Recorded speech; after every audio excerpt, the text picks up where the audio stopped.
ಸಖತ್ ಖಾರ, ಬಣ್ಣ ಮತ್ತು ರುಚಿ ಆಚಿ ಚಿಲ್ಲಿ ಪೌಡರ್.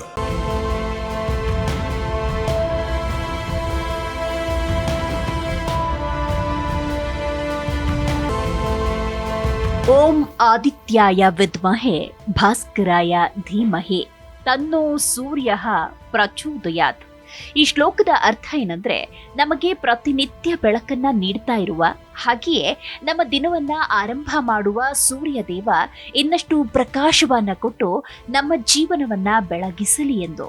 ನಮ್ಮ ದೇಶ ಹಬ್ಬಗಳು ಸಂಸ್ಕೃತಿಯ ದ್ಯೋತಕವಾಗಿದೆ. ಹೀಗಿರುವಾಗ ಪ್ರತಿಯೊಂದು ಹಬ್ಬಕ್ಕೂ ಅದರದ್ದೇ ಆದ ಮಹತ್ವ ಇದೆ. ಪ್ರತಿಯೊಂದು ಹಬ್ಬ ಕೂಡ ಜೀವನಕ್ಕೆ ಸಂದೇಶ ಹಾಗೂ ಬದುಕುವ ರೀತಿಯನ್ನ ತಿಳಿಸ್ಕೊಡುತ್ತೆ. ಮಕರ ಸಂಕ್ರಾಂತಿ ಹಬ್ಬವನ್ನ ನಾವು ಪ್ರತಿ ವರ್ಷ ಆಚರಣೆ ಮಾಡ್ತೇವೆ. ಈ ಹಬ್ಬ ನಮಗೆ ಹೊಸತನ, ಹುಮ್ಮಸ್ಸನ್ನ ತುಂಬುತ್ತೆ.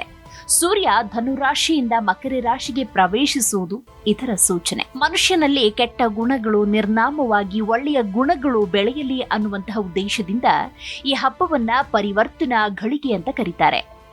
ಇದು ಸುಗ್ಗಿ ಹಬ್ಬವಾಗಿದ್ದು, ಎಳ್ಳು ಬೆಲ್ಲ ಬೀರುವುದು, ಗಾಳಿಪಟ ಹಾರಿಸುವುದು, ಪುಣ್ಯ ಸ್ನಾನಗಳ ಆಚರಣೆಯೊಂದಿಗೆ ದೇವಸ್ಥಾನಗಳಿಗೆ ಭೇಟಿ ನೀಡುವ ಮೂಲಕ ದೇವನನ್ನ ಆರಾಧಿಸುವ ಹಬ್ಬ. ಒಂದು ಪೂರ್ಣ ಧನ್ಯವಾದಗಳೊಂದಿಗೆ ಸೂರ್ಯ ದೇವನನ್ನ ನೆನೆಸಿ ಕೃತಜ್ಞತೆ ಸಲ್ಲಿಸುವ ಹಬ್ಬವಾಗಿದೆ. ಹಾಗಾದ್ರೆ ಮಕರ ಸಂಕ್ರಾಂತಿ ಅಂದ್ರೇನು? ಸೂರ್ಯನು ಧನುರಾಶಿಯಿಂದ ಮಕರ ರಾಶಿಗೆ ಪ್ರವೇಶಿಸುವುದೇ ಮಕರ ಸಂಕ್ರಾಂತಿ. ಈ ದಿನದಿಂದ ಸೂರ್ಯನ ಉತ್ತರಾಯಣದ ಅವಧಿ ಆರಂಭ ಆಗುತ್ತೆ. ಇದನ್ನ ಜನ ಮಂಗಳಕರ ಎಂದು ಪರಿಗಣಿಸ್ತಾರೆ. ಮಕರ ಸಂಕ್ರಾಂತಿ ಹಬ್ಬವನ್ನ ಸುಗ್ಗಿಯ ಹಬ್ಬ ಅಂತ ಕರೀತಾರೆ. ರೈತರು ಜೂನ್ ತಿಂಗಳಿನಿಂದ ಹೊಲದಲ್ಲಿ ಬಿಸಿಲು, ಮಳೆ, ಗಾಳಿ ಅನ್ನದೇ ಪರಿಶ್ರಮ ಪಟ್ಟು ಕೊನೆ ಹಂತಕ್ಕೆ ತಲುಪುವ, ಅಂದ್ರೆ ಮಕರ ಸಂಕ್ರಾಂತಿಯ ಆಚರಣೆಯೊಂದಿಗೆ ಬೆಳೆಗಳ ಸಮೃದ್ಧಿಗಾಗಿ ದೇವರಿಗೆ ಕೃತಜ್ಞತೆ ಸಲ್ಲಿಸುವ ಹಬ್ಬ. ಮಕರ ಸಂಕ್ರಾಂತಿ ಹಬ್ಬವನ್ನ ಕರ್ನಾಟಕದಲ್ಲಿ ಎಳ್ಳು ಬೆಲ್ಲದ ವಿನಿಮಯದೊಂದಿಗೆ ಆಚರಿಸಲಾಗುತ್ತೆ. ಹಾಗೆ ಮಹಾರಾಷ್ಟ್ರದಲ್ಲಿ ತಿಳ್ಗುಳ್ ಉಂಡೆಗಳನ್ನ ಹಂಚ್ತಾರೆ. ಗುಜರಾತ್ನಲ್ಲಿ ಗಾಳಿಪಟದ ಹಾರಿಸುವಿಕೆಯೊಂದಿಗೆ ಮಕರ ಸಂಕ್ರಾಂತಿ ಹಬ್ಬವನ್ನ ವಿಜೃಂಭಣೆಯಿಂದ ಆಚರಿಸ್ತಾರೆ. ಮಕರ ಸಂಕ್ರಾಂತಿ ಹಬ್ಬವನ್ನ ತಮಿಳುನಾಡಿನಲ್ಲಿ ಪೊಂಗಲ್ ಹಬ್ಬ ಅಂತ ಕರೀತಾರೆ. ಪೊಂಗಲ್ ಮಾಡಿ ಸೇವಿಸುವ ಮೂಲಕ ಆಚರಣೆ. ಹಾಗೆ ಪಂಜಾಬ್ನಲ್ಲಿ ಲೋಹ್ರಿ ಅಂತ ಕರೀತಾರೆ. ಇನ್ನು ನೆರೆಯ ತೆಲಂಗಾಣ ರಾಜ್ಯದಲ್ಲಿ ಸಂಕ್ರಾಂತಿ ಹಬ್ಬ ಅಂತ ಕರೆಯುವ ಮೂಲಕ ಸಡಗರದಿಂದ ಇದನ್ನ ಆಚರಣೆ ಮಾಡ್ತಾರೆ. ಇನ್ನು ಅಸ್ಸಾಂ ರಾಜ್ಯದಲ್ಲಿ ಸಂಕ್ರಾಂತಿ ಹಬ್ಬವನ್ನ ಮಾಘ ಬಿಹು ಅಂತ ಕರೀತಾರೆ. ಹಾಗೆ ಭಾರತದಲ್ಲಿರೋ ಥಾರ್ ಮರುಭೂಮಿ ಎಂದು ಪ್ರಸಿದ್ಧಿ ಪಡೆದುಕೊಂಡಿರುವ ರಾಜಸ್ಥಾನದಲ್ಲಿ ಉತ್ತರಾಯಣ ಎಂದು ಕರೆಯುವುದರ ಮೂಲಕ ಸಂಭ್ರಮದಿಂದ ಸಂಕ್ರಾಂತಿ ಆಚರಿಸ್ತಾರೆ. ಹೌದು, ಎಳ್ಳು ಬೆಲ್ಲವನ್ನ ಒಬ್ಬರಿಗೊಬ್ಬರು ಕೊಟ್ಟು ಪರಸ್ಪರ ಸೌಹಾರ್ದ ಭಾವನೆಯನ್ನ ಮೂಡಿಸೋದ್ರೊಂದಿಗೆ ಸಹಬಾಳ್ವೆಯನ್ನ ತೋರಿಸಿಕೊಡೋದೇ ಸಂಕ್ರಾಂತಿ. ಹಾಗಾಗಿ ಮಕರ ಸಂಕ್ರಾಂತಿ ಹಬ್ಬದ ಕುರಿತಾಗಿ ಎಳ್ಳು ಬೆಲ್ಲ ನೀಡಿ ಒಳ್ಳೆಯ ಮಾತಾಡಿ ಅನ್ನೋ ಗಾದೆಯೇ ಬಂದುಬಿಟ್ಟಿದೆ. ಇನ್ನು ದೇವರನ್ನ ನೆನೆಸೋ ಮೂಲಕ ಸೂರ್ಯ ದೇವನಿಗೆ ಪೂಜೆ ಸಲ್ಲಿಸೋದು, ಸೂರ್ಯ ನಮಸ್ಕಾರ ಮಾಡೋದು, ಆದಿತ್ಯ ಹೃದಯ ಸ್ತೋತ್ರದ ಪಠನದ ಮೂಲಕ ದೇವರಲ್ಲಿ ಯಶಸ್ಸು ಹಾಗೂ ಆರೋಗ್ಯವನ್ನ ಬೇಡಿಕೊಳ್ಳೋದೇ ಈ ಹಬ್ಬದ ಪ್ರಾಮುಖ್ಯತೆ. ಹಾಗೆಯೇ ಸೂರ್ಯನ ಆರಾಧನೆ, ಎಳ್ಳಿನ ಬಳಕೆ, ದಾನ ಧರ್ಮಗಳಿಂದ ಆಯುಷ್ಯದ ವೃದ್ಧಿ, ಉತ್ತಮ ಆರೋಗ್ಯ, ಸಂಪತ್ತು ಪ್ರಾಪ್ತಿ ಆಗತ್ತೆ ಅನ್ನೋ ನಂಬಿಕೆ ನಮ್ಮ ಹಿರಿಯರಲ್ಲಿ ತಲೆತಲಾಂತರಗಳಿಂದ ಬೆಳೆದುಕೊಂಡು ಬಂದಿದೆ. ನಾವೀಗ ಅದನ್ನ ಅನುಸರಿಸ್ತಾ ಇದ್ದೇವೆ ಅಷ್ಟೇ. ಹೌದು, ಭೂಲೋಕದ ಪ್ರತ್ಯಕ್ಷ ದೇವರು ಅಂದ್ರೆ ಸೂರ್ಯ ಭಗವಾನ್. ಈತನನ್ನ ಜಾತಿ ಮತ ಭೇದವಿಲ್ಲದೆ ಪ್ರಪಂಚದ ಎಲ್ಲಾ ಜನ ಆರಾಧಿಸ್ತಾರೆ. ಈ ಸೂರ್ಯ ನಮಗೆ ಬೆಳಕು ನೀಡುವುದಲ್ಲದೆ ಬದುಕನ್ನ ನೀಡುವವನು, ಈ ಜಗತ್ತಿನ ಅಂಧಕಾರವನ್ನ ಹೋಗಲಾಡಿಸುವವನು. ಈತ ಜ್ಞಾನದ ಸಂಕೇತ. ಭಾಸ್ಕರ ಇಲ್ಲದೆ ಇದ್ರೆ ಜಗತ್ತಿನ ಸಕಲ ಚಟುವಟಿಕೆಗಳು ನಿಂತು ಹೋಗುತ್ತೆ.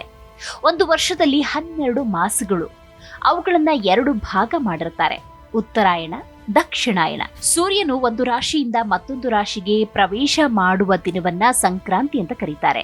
ಸೂರ್ಯ ಒಂದು ರಾಶಿಯಲ್ಲಿ 1 ತಿಂಗಳ ಕಾಲ ಇರ್ತಾನೆ. ಸೂರ್ಯ ಧನುರಾಶಿಯಿಂದ ಮಕರ ರಾಶಿಗೆ ಸೇರುವ ಸಮಯವೇ ಮಕರ ಸಂಕ್ರಾಂತಿಯಾಗಿದೆ.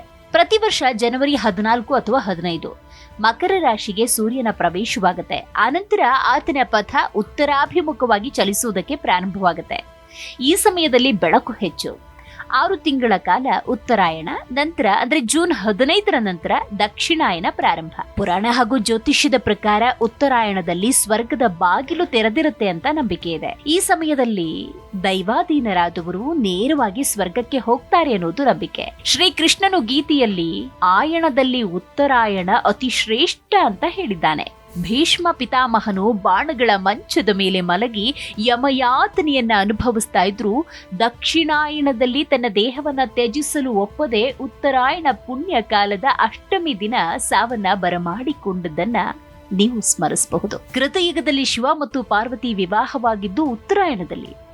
ಬ್ರಹ್ಮದೇವನು ಈ ಜಗತ್ತಿನ ಸೃಷ್ಟಿಯನ್ನ ಪ್ರಾರಂಭಿಸಿದ್ದು, ಇಂದ್ರನಿಗೆ ಗೌತಮರು ಶಾಪ ವಿಮೋಚನೆ ಮಾಡಿದ್ದು, ನಾರಾಯಣನು ವರಾಹ ಅವತಾರದಿಂದ ಭೂಮಿಯ ಮೇಲೆ ಪಾದ ಸ್ಪರ್ಶ ಮಾಡಿದ್ದು, ಸಮುದ್ರ ಮಥನದಲ್ಲಿ ಮಹಾಲಕ್ಷ್ಮಿ ಅವತರಿಸಿದ್ದು, ಋಷಿ ಮುನಿಗಳು ತಪಸ್ಸಿಗೆ ಆಯ್ಕೆ ಮಾಡಿಕೊಂಡಿದ್ದು ಸಹ ಈ ಉತ್ತರಾಯಣದಲ್ಲಿ. ಎಲ್ಲಾ ಕಾರಣಕ್ಕಾಗಿ ಜ್ಯೋತಿಷ್ಯ ಶಾಸ್ತ್ರದ ಪ್ರಕಾರ ವಿವಾಹ, ನಾಮಕರಣ, ಗೃಹ ಪ್ರವೇಶದಂತಹ ಶುಭ ಕಾರ್ಯಗಳು ಉತ್ತರಾಯಣದಲ್ಲಿ ನಡೆಯುತ್ತೆ. ಇನ್ನು ಸಂಕ್ರಾಂತಿಯ ವೈಜ್ಞಾನಿಕ ಹಿನ್ನೆಲೆಯನ್ನ ನೋಡುವುದಾದ್ರೆ, ಈ ಸಮಯದಲ್ಲಿ ಚಳಿ ಹೆಚ್ಚು. ಎಳ್ಳು ಸೇವನೆಯಿಂದ ದೇಹದ ಉಷ್ಣತೆ ಹೆಚ್ಚಾಗುತ್ತೆ, ಚರ್ಮದ ಕಾಂತಿ ಹೆಚ್ಚಾಗುತ್ತೆ. ಈ ಹಬ್ಬ ಅತ್ಯಂತ ಪ್ರಾಚೀನ ಕಾಲದಿಂದಲೂ ಆಚರಣೆಗೆ ಬಂದಿದೆ. ಜನಪದ ಗೀತೆಯಲ್ಲೂ ಸಂಕ್ರಾಂತಿ ಬಗ್ಗೆ ಉಲ್ಲೇಖ ಇದೆ. ಇನ್ನು ಪ್ರತಿ ವರ್ಷ ಸಂಕ್ರಾಂತಿ ಸಂಜೆ ಶಬರಿಮಲೆಯಲ್ಲಿ ಅಯ್ಯಪ್ಪ ಸ್ವಾಮಿಯು ಜ್ಯೋತಿ ರೂಪದಲ್ಲಿ ದರ್ಶನ ಕೊಡ್ತಾನೆ ಅನ್ನೋದು ನಂಬಿಕೆ. ಗ್ರಾಮೀಣ ಪ್ರದೇಶದಲ್ಲಿ ರೈತರು ಆ ದಿನ ಎತ್ತುಗಳಿಗೆ ಪೂಜೆ ಸಲ್ಲಿಸಿ ಕಿಚ್ಚು ಹಾಯಿಸ್ತಾರೆ. ಹೊರದೇಶದಲ್ಲೂ ವಿಭಿನ್ನ ರೀತಿಯಲ್ಲಿ ಈ ಹಬ್ಬವನ್ನ ಆಚರಿಸುವುದುಂಟು.